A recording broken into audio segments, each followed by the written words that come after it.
Hey guys, welcome to another episode of Bonsai High. Today we're going to be reviewing pots.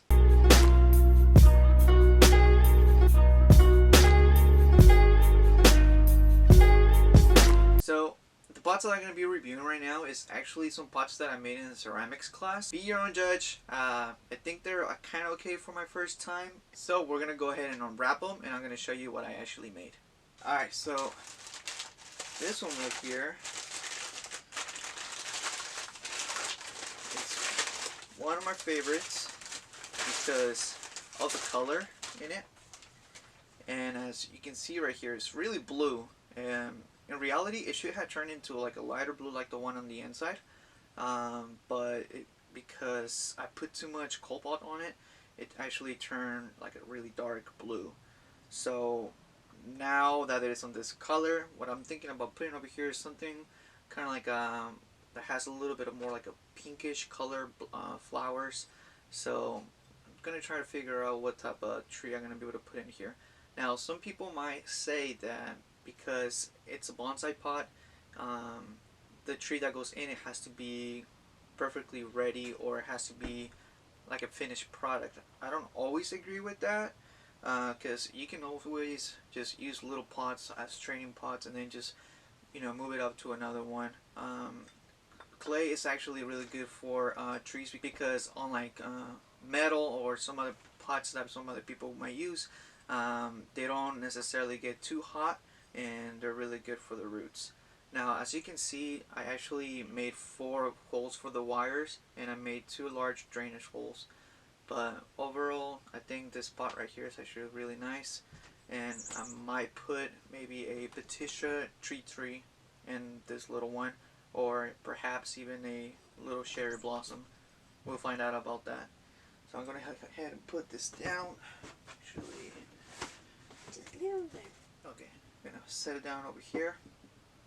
The next pot that I made is actually this one over here.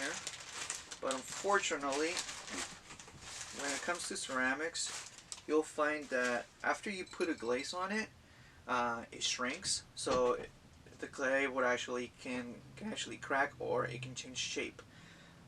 This one right here, it actually shrunk too much, and because this was wheel thrown, it actually did a crack on right over here. But the glaze actually made it more resistant towards shock, as I would say.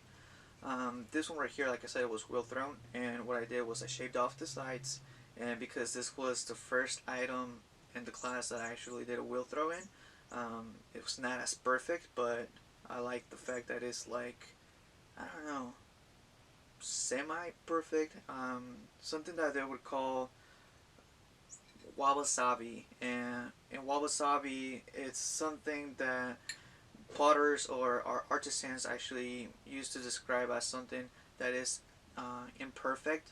I guess this little piece chipped off, but I can probably use epoxy glue to put it back in place, and I'm not too much worried about that. But definitely know that once you put the clay onto the kiln, it can actually shrink to about 7 to 10%. This gloss color is actually called the mystery color, which is just a mixture of a bunch of clays that they put in a bucket and we just dip it in. One of the good things about the mystery that is most of the time comes in like in a green color, and if you hear somebody playing on the background, it's actually just my cat and my dog, so don't mind them. Now speaking of my cat, one of the first assignments that I needed to do in my ceramics class was actually a piece. The word for the piece was cute, and the professor actually gave us about 7 words to describe an item, and one of the words was cute, and one of the things that came to my mind was my cat. Funny thing is that my cat is always super chill, and because I'm really into bonsai and stuff like that, Japanese Chinese culture, I wanted to make myself a little Buddha, but I decided to put my cat into it. So I decided to make my cat into a Buddha, and this right here I have was actually sculpted by hand, and I did a bunch of little details like with the needle tool on the sides. Alright, so when it came to this little Buddha cat right here. Most of the detail right here were actually made by pencil and some other tools that I completely forgot the name of them. But then I did use the needle tool to make the little fur, and also I used something like triangular shape to make the little whiskers spot. For the coloring, I use red iron oxide. To follow on to this little pot right here. Now this little pot, I liked it because of the studs and stuff like that. So I wanted to have something like this.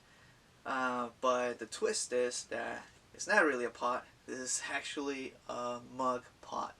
I did the little feet. This actually was well thrown, and then I made a bunch of little balls to make the studs. And at the end, I flip it, and then I started carving out which was the feet. This mug was actually dipped into a matte black um, gloss, so it gave it this type of texture. And on the inside, I just used another color. Something that makes something food safe is if it doesn't absorb more than 3% water or any type of liquid. So just make sure that if you're going to make a container that you're trying to drink of, eat out of, it doesn't absorb anything. I'm gonna go ahead and put this down. Coming down to the next pot. Now this pot was actually made out of slabs, and like the other ones, I made 2 large drainage holes and a bunch of little holes right here for the wires. On this one, I used a red lobster slip on it, and then I ended up not liking it, so I wanted to change the color, and then I actually just decided to dip it in another clay. So, like I said, this pot was actually a little bit bigger, and I didn't actually shrink that much. I think it only shrank about 5%. But once I added the gloss to the clay on the second firing, I came to realize that in some places I actually added a little bit heavier than others. It actually made it warped up. So if you can see it, it actually like shifted. So it's kind of uneven. And if you put it on the table, it actually wobbles a little bit, which is totally fine. I can probably just add like some cork to the bottom of the feet, and it should be, fine, at least for myself. Now in this little pot, I'm actually thinking about adding my little peach tree or perhaps even some Japanese maples to create a small Japanese maple forest. Like the ones that I show you in the Lake Merritt bonsai video, which if you haven't seen it, there's a link right over here that can lead you out to the bonsai garden in Lake Merritt in Oakland, California. The next spot right here is actually this little one. Well, I wouldn't say little, but on this spot I actually managed to create another little hole over here, and then I also made a few holes on the sides so that I can have better drainage. This pot originally was going to be like a gray pot, but then I ended up not liking the color because I used slipped. After that, I decided to just dip it in the same color as this one over here, but because the slip chipped off, it created this type of effect where it kind of like bubbled up and then it chipped off, and now it looks a little bit more rustic, I would say. This type of pots right here is actually perfect for a semi-cascade or a cascade bonsai. On this one, I'm actually planning on using a little juniper that I have in the backyard, and I've been meaning to repot during this spring. So during the spring, we're actually gonna have a few materials to be repotting. But then again, I did add it a little bit of feet right here, and on the inside, it's a little bit glossy too, except for one portion because there wasn't enough glaze for me to dip the whole entire pot on it.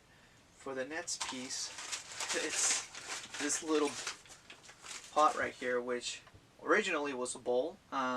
We were assigned to make a bunch of bowls, and one of my classmates didn't like her bowl, so she decided to give it to me, and pretty much I did the same thing as the other ones, although it was really hard at the point when she gave it to me. It was almost bone hard, so I was struggling creating that little hole and also the ones for the wires. On this one I used the same exact glaze as the one for the mug, and I think it looked pretty cool right here.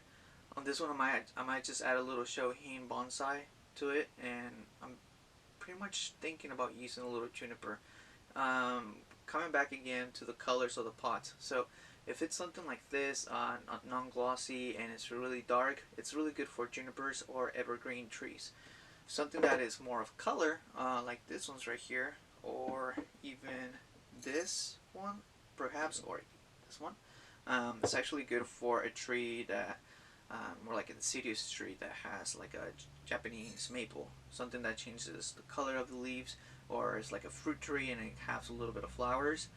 You want to add something that's going to balance out the color at the top and then also at the bottom. So the fact that this one is like a matte brown black, it's actually going to look good with the foliage of the juniper. Alright, so coming down to the next piece. So you folks know that I'm really into the whole Japanese Chinese culture. So I wanted to make something big, something that can resemble my likings, and also something that can stand out when it comes to the YouTube channel. I always wanted a dragon, especially because I like a Dragon Ball Z. Who doesn't? So I wanted my little own Shenron. Therefore, I created this little dragon over here. So I wanted the base to be a little bit more solid, more simplistic, and in order for me to add details, I took the advantage of the fact that we could add things to it, and I decided to just wrap around this little dragon. Now this whole entire base right here is actually made out of coils, and coils are pretty much just like when you're playing with Play-Doh and you make those, you know, big rolls. The second assignment was actually to create a ball, raku ball, put in it, and I decided to follow up with this little ball. On this one, we actually had to carve into it and make some holes through it. So what I wanted to do was I wanted to create this little ball and add this little eggshell in it, and it would actually go really well with the whole dragon scheme. On the top, I put a little hole that allowed me to put a little incense in it, and I will demonstrate you of the idea of how it would work. So you pretty much put it over here, and then instead of the smoke having to go towards the top, it would actually go towards the bottom and then fill out the whole entire eggshell with smoke. Luckily, 2 weeks prior to this project, I went to the flea market and I was able to find this little vase right here. I bought this for $1, and I didn't take account of the fact that since this is a round shape, it was actually going to, you know, wobble around. So that's no problem. I just did. So what I did was I just pretty much just like flip it upside down, and it holds it just right. And then about 2 days ago, actually, I went to the Goodwill outlet, and I found this little vase, which is actually turned out to be about the size of base right here. So now my base has an actual nice stand, and if I wanted to also have it as a display for my bonsai, it would actually fit in the pot that I made just perfectly. I don't really think it really needs it unless I wanted to just create a little bit more of height just for the cascade to drop on it, but it's mainly just used for this. Alright guys, so I highly recommend you guys to take this class. Ceramics is a really nice way to help you appreciate the process of art and the process of the making of things that are in the daily use or also just as decorative pieces. Alright guys, if you liked the video, give it a thumbs up, comment down below which one is your favorite piece, and if you want to see this piece is being put to use, make sure you stay tuned. We're going to be doing a lot of repotting this coming season. Till next time.